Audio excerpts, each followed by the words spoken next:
Hello, faithful viewer. It is me, Regina Nunley, better known as the Preacher Kid Sensation, PK. Sensation for short, if you follow me on Instagram. And I am back with an installment. Gotta be for real.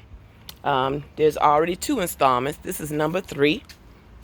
Called The 7 Things Successful People Never Say. Okay? So we're going to talk about number 3. And this is an article that was written by this person right here. I don't even know how to say their name. So, but you can see it, okay? And I'm just elaborating on this. So, and this is in the magazine. Man, I gotta think about this. I gotta say, some famous plug, y'all. Gotta do it.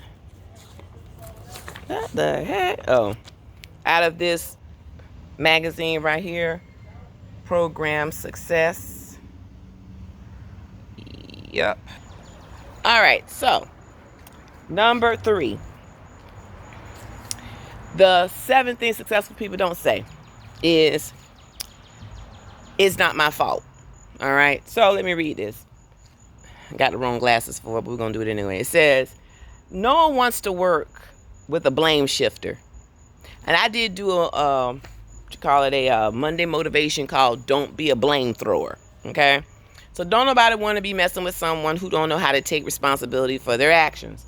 After all, it's just a matter of time before the person eventually shifts the blame on you. Have you been there? Are you there now? Oh boy. Are you there now?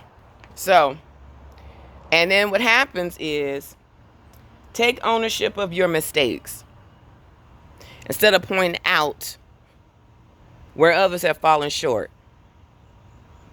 Admitting to a mistake shows character and the ability to learn and grow from problems. Pointing the finger at someone else strongly implies you never truly learn from your errors.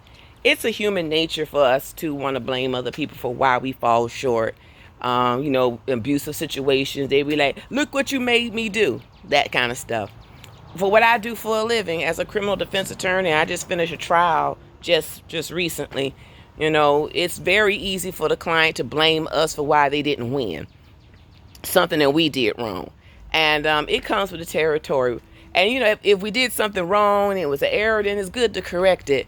But it's one thing to blame somebody for why you didn't get what you want, and then all of a sudden now it's your fault and everything. And it's like, wow, I'm only playing the hand I'm dealt. Sometimes it works, sometimes it doesn't. So, but people who are successful, they should, since it's successful people will acknowledge and admit when they fell short, when what they did was not the best, all right?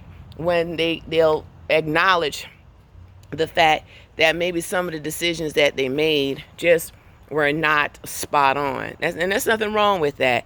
Some people look at that as a sign of weakness, because really, by the way they're raised. If you come from a perfectionist family and, showing you don't get straight A's, oh gosh, dang. It's like the apocalypse. And so because of the way that's been drilled into your mind, you get this impression, well, if I fall short, I'm not good enough. There's something wrong with me. All right. And that might have some correlation to it. Some people are perfectionists. Some people want to be right all the time. They don't, because when it was wrong, they got beaten, or they were abused, or they were criticized. They don't want to be criticized. You want to be perfecto. Like that's you got Magneto and you're perfecto. Everything's perfect and in line, because that's a reflection of you, because you don't want people to judge you, condemn you. You don't want people to think that you're incompetent. You don't want people to think that you don't have the capacity to do anything because you don't get it right all the time. Therefore, there's this anxiety. There's this pressure that you put on yourself to perform. I like to call them overachievers. They got 6.3 GPAs and have a bachelor's degree as soon as they come out the womb. Things of that nature. Yeah, I'm being a little, sarcastic. But you got to learn that if you fall short, and own it. There's this gospel song called, and it basically says, I got to clean up what I messed up.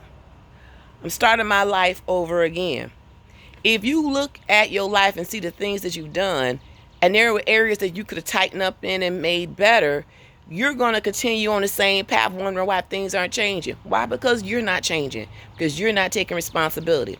So people who want to be successful, really successful people, don't come out the mouth and say, oh, that's not my fault. Yes, it is. And yes, it was. And if you humble yourself, that's when you truly get uplifted. My name is Regina Nunnally, better known as the Preacher Kid, Sensation, PK, Sensation for short. You follow me on Instagram. I am the Mental Wealth Builder. Over and out. Stay tuned for number 4. Bye-bye.